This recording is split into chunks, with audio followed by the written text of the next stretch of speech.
નમસ્કાર વિદ્યાર્થી મિત્રો, આજના વિડીયોમાં આપણે સ્ટાન્ડર્ડ 7 યુનિટ 1 એનો પાર્ટ 2 આઈડિયલમાંથી જોવાના છીએ. આઈડિયલમાં આપણે એક્ટિવિટી 3 સુધી સૌથી પહેલાં જોઈ ગયા છીએ. હવે આપણી એક્ટિવિટી 4 છે. એક્ટિવિટી 4માં આપણને કહે છે કે સોહમ્સ ડાયરી. તો વિદ્યાર્થી મિત્રો, આ પ્રશ્ન છે એ આપણા માટે એટલા બધા ઇમ્પોર્ટન્ટ નથી, એટલે હું તમને માત્ર અહીંયા સ્ક્રોલ કરી દઉં છું, બરાબર. અને હું તમને એની PDF પણ મોકલી દઈશ, એટલે જેથી કરીને તમે એમાંથી લખી શકો. હવે જે આપણો પાર્ટ છે એ આપણો મુખ્ય પાર્ટ છે આપણી ટેક્સ્ટ બુકનો, જે આપણે જોયો હતો સ્માઇલ ઇન ધ મિરર, તેજસ્વીનીવાળો, બરાબર. એના પ્રશ્નો જવાબ આપણે ખાસ યાદ રાખવાના છે. તો જો આપણે પેરેગ્રાફ જોઈ ગયા છીએ ટેક્સ્ટ બુકમાંથી, આપણે હવે સીધા પ્રશ્ન જવાબ જોઈએ.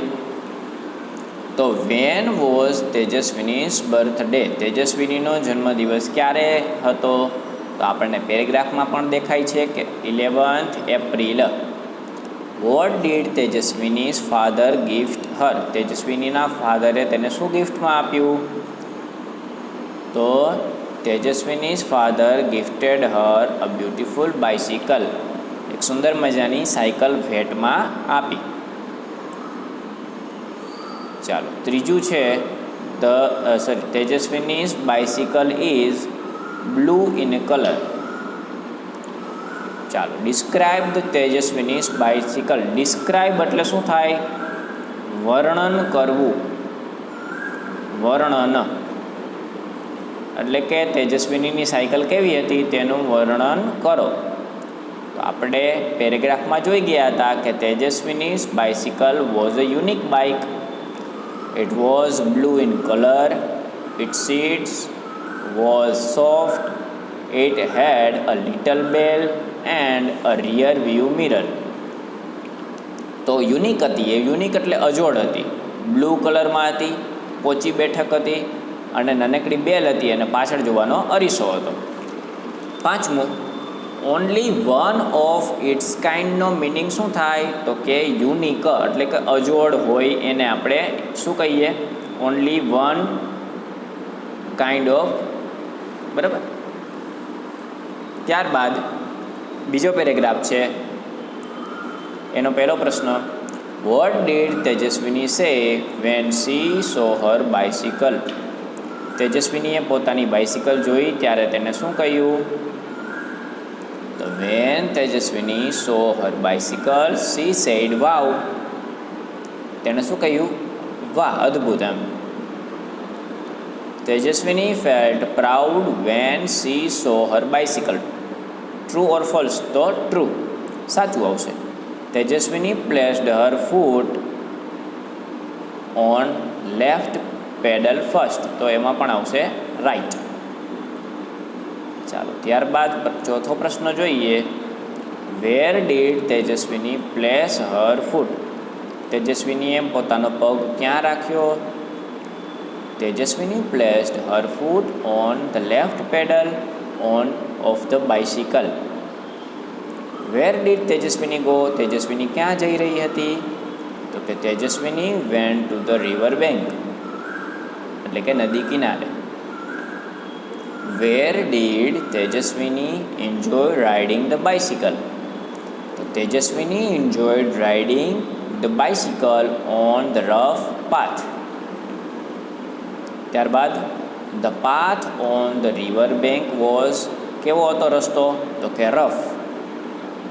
નેક્સ્ટ પેરેગ્રાફ, પહેલો પ્રશ્ન, how was Tejaswini riding? Tejaswini was riding at her top speed. પોતાની ટોપ સ્પીડમાં તે રાઇડ કરી રહી હતી. પછી બીજું, વોટ ડીડ તેજસ્વીની નોટિસ? તેજસ્વીનીએ શું નોંધ કર્યું? Tejaswini noticed a red button near the bell. બેલની નજીક રેડ બટન તેને નોટિસ કર્યું. ત્યારબાદ ધ બટન વોઝ ખાલી જગ્યા ઇન કલર. કેવા કલરમાં હતું? તો કે રેડ કલરમાં હતું. ત્યારબાદ ચોથો પ્રશ્ન જોઈએ. What did Tejaswini do with the button? Button સાથે તેને શું કર્યું? તો કે તેજસ્વીની પુશ ધ બટન એને બટનને દબાવ્યું. પાંચમું, write the exclamatory words used in the paragraph. એટલે કે એક્સક્લેમેટરી એટલે કે ઉદ્ગાર ચિહ્નવાળો શબ્દ તમારે પેરેગ્રાફમાંથી લખવાનો. તો એ હતો લો એન્ડ બિહોલ્ડર એટલે કે જોત જોતામાં. ચાલો પછીનો પેરેગ્રાફનો પહેલો પ્રશ્ન, what happened when Tejaswini push the red button. જ્યારે તેજસ્વીનીએ રેડ બટન દબાવ્યું ત્યારે શું થયું? તો when Tejaswini push the red button a big fan came out on the rear wheel. જ્યારે તેજસ્વીનીએ રેડ બટન દબાવ્યું ત્યારે એક પાછળના વ્હીલ ઉપરથી મોટો પંખો બહાર આવ્યો. What happen to the fan. ફેનમાં શું થયું? તો કે ધ ફેન સ્ટાર્ટેડ રોટેટિંગ એટલે ફેન છે ફરવા લાગ્યો. How did Tejaswini feel. Tejaswini કેવું ફીલ કર્યું? તો તેજસ્વીની ફેલ્ટ થ્રિલ્ડ એટલે રોમાંચ. ચોથું, how did Tejaswini pedal the bicycle. Tejaswini કઈ રીતે બાઇસિકલના પેડલ મારી રહી હતી? તો કે Tejaswini pedal the bicycle with full strength. પાંચમું જોઈએ, વાય વોઝ તેજસ્વીની થ્રિલ્ડ. તેજસ્વીનીને આમ આશ્ચર્ય અથવા તો રોમાંચ શા માટે થયું? તો Tejaswini was thrilled because the big fan on the rear wheel rotated fast. કારણ કે એક મોટો પંખો છે એ ફરવા લાગ્યો, ફાસ્ટ એટલે ઝડપથી. Next paragraph, which wheel rose from the ground first. તો આપણે લખશું કે the front wheel rose from the ground first. સૌથી પહેલાં કયું વ્હીલ છે એ ગ્રાઉન્ડ પરથી ઊંચું થયું? તો કે ફ્રન્ટ વ્હીલ. ફ્રન્ટ એટલે આગળનું, બરાબર, એ યાદ રાખવાનું. ત્યારબાદ વોટ વોઝ ધ મિરેકલ. જાદુ શું હતો? તો first the bikes front wheel and then the rear wheel rose from the ground. It was a miracle. સૌથી પહેલાં પહેલું વ્હીલ અને પછી બીજું વ્હીલ હવામાં ઉડવા માંડ્યું એટલે આખી સાયકલ છે એ હવામાં ઉડવા લાગી. તે જાદુ હતો. What happen to the bike. The bike started flying. Bike છે એ ઉડવા લાગ્યું હતું. ચોથું જોઈએ, what happen when Tejaswini pedal faster.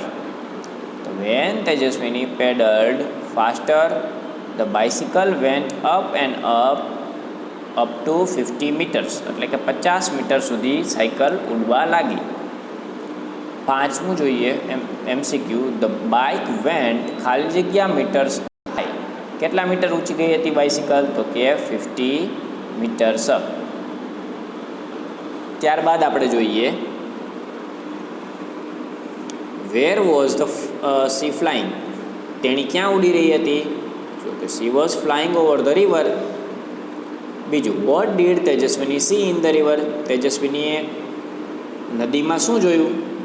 Tejaswini saw a boat in the river. ત્રીજું, was there a kite in the river. શું નદીમાં પતંગ હતી? તો આપણે જાણીએ છીએ no, there was no boat in the river. અહીંયા એમની ભૂલ છે.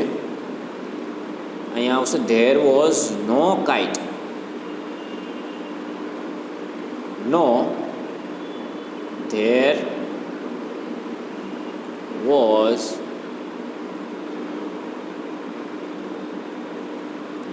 અથવા તો એમને જવાબ પણ આપેલો છે કે no there was a boat in the river M.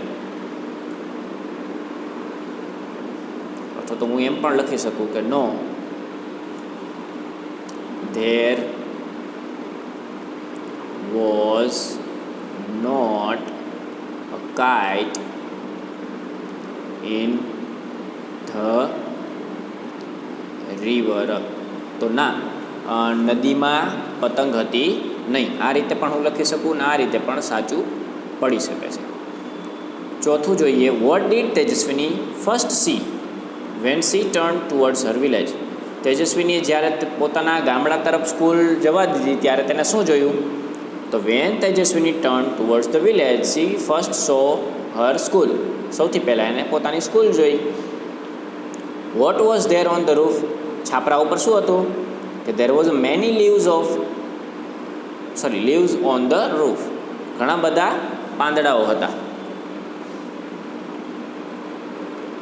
Van will Tejaswini clean the leaves? Tejaswini એ પાંદડા ક્યારે સાફ કરશે? તો કે Tejaswini will clean the leaves the next day.